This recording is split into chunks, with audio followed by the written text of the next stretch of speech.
Ni vizuri kutambua ya kwamba unaposikia mtu anasema anaenda, ni vizuri kujua anaenda wapi. Mimi binafsi nilijua huyu binti anaenda kwenye ndoa yenye heshima, lakini mwisho wa siku walikoenda, kumbe anaenda kwenye uasherati na kupata mimba. Hili jambo alikubaliki kwa watu wa Mungu. Kwa hiyo watu wengi wamekuwa wanasema, nimeona kwenye mitandao watu wakisema kwamba huyu dada hana kosa, alikuwa tayari ameshatoa mahali. Kwa hiyo kupata mimba si shida. Nataka niwaambie ndugu katika Bwana, hapa pana shida, na shida si ndogo, ni kubwa. Hawa watu walifanya uasherati na lazima watubie, kwa sababu ni dhambi. Ni dhambi, lazima hiyo waitubie. Nitakusomea maandiko katika kitabu kile cha Mwanzo 29 jinsi ilivyokuwa zamani, na ule mstari wa 20. Yakobo akatumika miaka 7 kwa kumpata Raheli, ikawa machoni pake kama siku chache tu, kwa vile alivyompenda. Yakobo akamwambia Laban, nipe mke wangu, maana siku zangu zimetimia, niingie kwake. Labani akakusanya watu wote wa mahali pale, akafanya karamu. Ikawa wakati wa jioni, akamtoa Lea binti yake, akamleta kwa Yakobo, naye akaingia kwake. Tunaona hapa Yakobo alikuwa amempenda Raheli, na Labani akamwambia Yakobo, unatakiwa kutumika miaka 7 ili kumpata huyu unayemtaka. Na ilipotimia hiyo miaka 7, Yakobo akaenda kumwambia Laban, akamwambia, naomba unipe mke kwa sababu muda wake ulikuwa umetimia. Ni kweli alikuwa ameshafanya kazi, ni kweli ni haki yake kabisa kumchukua huyo binti na kwenda naye, lakini palikuwa na utaratibu. Unapokosa kufata utaratibu, mara moja hilo jambo linakuwa ni batili, na Mungu anaheshimu utaratibu. Kwa hiyo ilibidi huyo Laban aandae karamu ambayo leo sisi tunasema ni sherehe, na amkabidhi yule binti kwa nani? Kwa Yakobo, ingawa alimkabidhi ambaye si yeye, na akafanya miaka mingine 7. Tunakumbuka wasomaji wa Biblia. Kwa hiyo utaratibu huo upo mpaka zamani, ulikuwepo mpaka sasa. Sasa utaratibu wa sasa ikoje? Wewe kijana au wewe binti mnapopendana, mara nyingi huwa wanaanza kwa mchungaji, kwa sababu mchungaji ndiye anakuwa karibu yao sana kwa kuwalea katika kiroho. Kwa hiyo wanampelekea taarifa, na mchungaji naye anaona ni vyema, basi anawapeleka kwenye ngazi ya kifamilia, kwa sababu huko ndio kwenye ndoa yenyewe. Na wazazi wakikataa, hakuna ndoa. Nisikilizeni niwaambie nyinyi ambao huwa mnakimbia.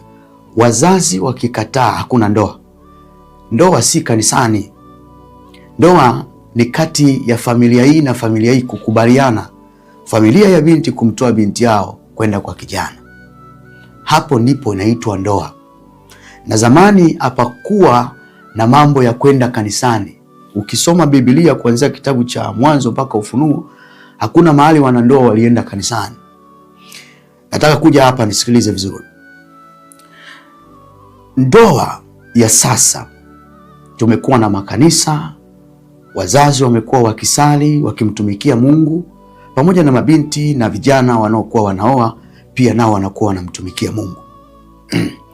Kwa hiyo ndio napozungumza habari ya utaratibu. Utaratibu zamani ilikuwa tayari Yakobo ameshafanya kazi miaka 7, Labani anamkabidhi binti kwa karamu, yani maana yake sherehe. Anapomkabidhi ule binti, kuanzia hapo wanakuwa ni mke na mume. Sasa leo utaratibu uliopo ni kwamba wanapoenda kutoa mahali, yuko binti pale ambaye ni wa upande wa wazazi wa upande wa binti, wazazi wa upande wa kiume, akiwepo mshenga na nini. Upande wa kiume wanapokwenda kwa binti kutoa mahali, wanapofika pale kutoa mahali, kinachotokea ni kwamba wale wazazi wa upande wa binti wanakubaliana pale, panakuwa na makubaliano makubwa sana. Baadaye wanakubali, wanapokea mahali kutoka kwa upande wa mwanaume. Sasa kinachotokana pale, wanasema tumekubali, lakini kuna siku ya kumkabidhi binti yao, kama vile Laban na Yakobo walivyozungumza, nimeshafanya kazi, nimeshatoa mahali, naomba unikabidhi sasa. Maana yake pale pakitokea sintofahamu, hawa wazazi hawa wa binti wana uwezo wa kurudisha mahali, wakasema sisi tumeona kama binti yetu atapotea, atuwakabidhi binti, kwa hiyo chukueni mahali yenu. Umeona, chukueni mahali yenu. Au kazi uliofanya, umefanya kazi kubwa sana, ndio, lakini tumeona tabia yako si nzuri, atukukabidhi binti yetu, chukua kile ulichokifanyia kazi. Unapokipokea wala hakuna shida. Shida ni pale wanapokuja kukukabidhi binti. Wanapokukabidhi binti tu, hapo ndipo linatimia neno kwamba utaacha baba na mama, utaambatana na mmewe, nanyi mtakuwa mwili mmoja. Hapo ndipo pana kuambatana, kushikana. Tayari upande huu umekabidhi binti kuenda huku, anapokwenda huku hatakiwi kurudi huku tena. Sijui kama unanielewa mtu wa Mungu. Sasa wazazi ili wamkabidhi binti yao, kwa sababu ya imani, dini zilizokuwepo, huwa wanamkabidhia kanisani, ambako tarehe hiyo inakuwa imepangwa, ikiwepo tarehe ya sherehe, ikiwepo tarehe ya makabidhiano, ikiwepo tarehe ya maombi ambayo mchungaji anaachilia baraka, na wazazi wanakuwa pale kukabidhi binti yao, baraka za Mungu zikiwa juu ya binti yao, ikiwa juu ya kijana wao. Kwa hiyo pale wanapounganishwa kuwa mwili mmoja sasa kwa imani na kuwa mwili mmoja sasa kwa mwili, wazazi wa upande huu wamekabidhi binti upande huu, na wamempokea na wameunganisha undugu, pale hakuna kuachana. Kwa hiyo huyu bwana naenda huyu, yeye alikuwa bado hajakabidhiwa kwa nani? Kwa upande wa mwanaume. Na ukiangalia kuna sintofahamu hapa. Baadaye anasema ndugu walinikataa, lakini mahali ilipokelewa. Ilipokelewaje hiyo mahali? Na hichi ni kitu ambacho wazazi wanakosea sana. Unapokeaje mahali ikiwa hujajua upande wa pili kama wamekubali? Mnakuja kuleta shida baadaye. Wamenikataa, kwa hiyo na mimba umo juju. Kwa hiyo huyu ni mwasherati na anatakiwa atubu pamoja na huyu kijana. Tena huyu kijana ni muhuni zaidi, kwa sababu huwezi ukampa mtu mimba alafu ukasema anisikilizi, ukamwacha na mtoto wake. Hata analeaje mtoto?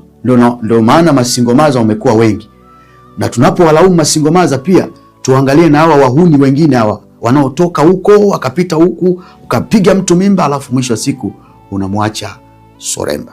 Kwa hiyo niwasomee andiko lingine hapa. Wakorinto wa kwanza 6 mstari ule wa 9 inasema hivi: amjui ya kuwa wadhalimu hawataurithi ufalme wa Mungu? Msidanganyike, waasherati hawataurithi ufalme wa Mungu. Hakuna mwasherati atakayerithi ufalme wa Mungu. Kwa hiyo wewe binti unatakiwa kutubu, na wewe kijana unatakiwa kutubu. Hapa ni makosa yamefanyika, na mistake imefanyika, na dhambi imefanyika. Kwa hiyo nimekuonyesha utaratibu jinsi ya makabidhiano kati ya upande huu na upande huu, na hiyo ikaitwa ndoa. Wazazi ikiwa wanasema sisi hatutaki kwenda kanisani, ila tunawakabidhi binti yenu, nenda naye, hiyo ni ndoa kibibilia. Kuanzia hapo ni ndoa, hata kama hawajaenda kanisani, hiyo ni ndoa. Mtu mwingine anasema mimi niliolewa kimila.